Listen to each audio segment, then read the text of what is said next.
Experiencing worthiness. So, how do we experience more worthiness in our lives?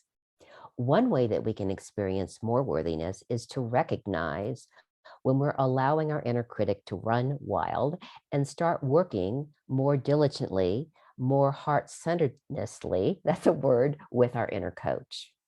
So, how do we do that? Well, our inner critic is the bit of us that yells at us, that tells us we're stupid for making mistakes, that talks to us in a way that we wouldn't talk to anybody else.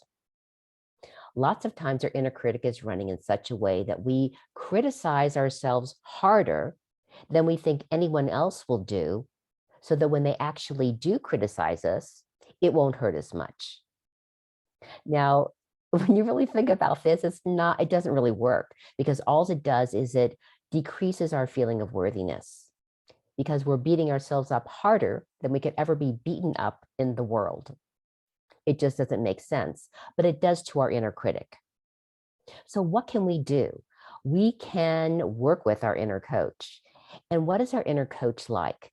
The way I like to think of my inner coach is, how would I talk to my very best friend if she was going through what I'm going through now? If she was saying to me what I am saying now, if she was experiencing things in her life that I'm experiencing now?